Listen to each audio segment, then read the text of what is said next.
Thank you very much, Jack. Absolutely, and more importantly for our good friend Merck here, that puts you flawless today. Rolling today. 3 out of 3 correct. I hate Merck. Although, yes, you had envy. No, I don't. No, like I ought to at this point. All right. You're 3-3 on the day, but that was the one game we all kind of thought was going to be the closest one of all, and I mean, it wasn't, Joe. Well, we expected a different EUnited, and to be honest, it was sort of the same thing. Just, I don't know what it is, man.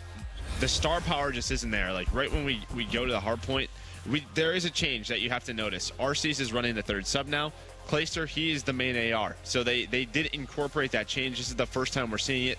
What that says to me is, all right, we're playing around Clay. We need him to go off. We need to get him kills. When he gets going, that's when we have energy. And it just didn't happen. They did bring it back a little bit, but for most, it was Temp and Hook who really took over this game. The key for me for United is Pristini right now. He put up, I think it was 85 engagements. He's been the best player so far. Well, I don't even know. This is the argument that I'm trying to have, like, with myself, essentially. Maybe you can touch on this a little bit. But if you're 85 engagements and all your teammates are literally 20 engagements below you, are you valuing your own life enough? Like, I definitely think there are situations where he could play a little bit slower, play his life a little bit better, especially in the search and destroy. But I do think the rest of the EUnited needs to step it up. I think he does his job very, very well. But at a certain point, Pristini's got to look at his own gameplay, and then EUnited has to look at the rest of theirs. Obviously, that's the point, but whatever the problem is there for that engagement differential, that's what they have to solve. Here's the one interesting thing to touch on that point. Players playing too aggressive. How many times have we seen, specifically players push through on hardpoint, for example, and push just that little too far, trying to get that extra kill, and then all of a sudden, your opposite team is spawning behind you. That's something you have to be super careful with. This is why I want this team to play Gibraltar or something different. When you talk about Silly, slower player. Talk about Arceus, slower player. Clayster, past history, slower player. Like, these guys aren't a quick team. Pristini is out just going so much quicker than them, you know? So there is obviously pacing issues, especially in hardpoint. They're playing a very close game, even with them not slaying quite as well, but I don't know, man. There's just something wrong in their hardpoint right now, and they're trying to do everything they can to fix it, but something's just not mixing. It's worth pointing out as well, Envy did just have a very good game. The number of streaks they got, once again, were on point.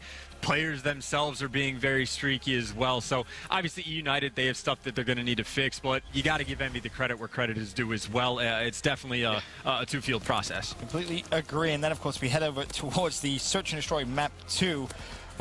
Once again, Envy 1-0 up in the series at this point. They continue. They get themselves more streaks as well, Chance, and then the search just kind of spirals a little bit out of control, it feels like. In that situation right there is kind of what I was talking about for Pristini, just, protecting his own life a little bit better. There's 17 seconds left in the round. You got a 3v2. You're one shot. Why move?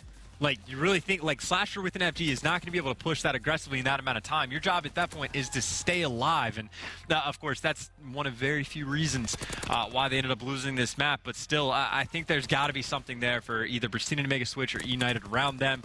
Ultimately, though, you can just see it in the scoreboard. Envy, they were very, very strong earlier on. And it took nice moments like this from Clay to try to get themselves back in it. Just doing the nice job of letting the first guy run just a little bit of extra time. But, yeah, again, it was just, even if EUnited plays it well, the streaks just hurt him. Yeah, I want to give some props to Classic. He had a very solid game, especially defending that B-bomb site, but for the most part, it really was the Slasher show again. Like, the guy started off like 8-0, and then from there, he gets the streaks, and you saw beautiful streaks right there at the end. Both those players have Mountain on. He's able to spot them, finishes 15-5. You have to give him his props right now. Yeah, you absolutely do. As we said, it started off the day a little slow in the first map, and then since then, it's just been a steam train of momentum, and he's been really playing extremely well. And thus, at this point, Envy 5-0 on the day. We'll go over and take a look at the CTF here, the Game 3. And shocker, they win this one as well.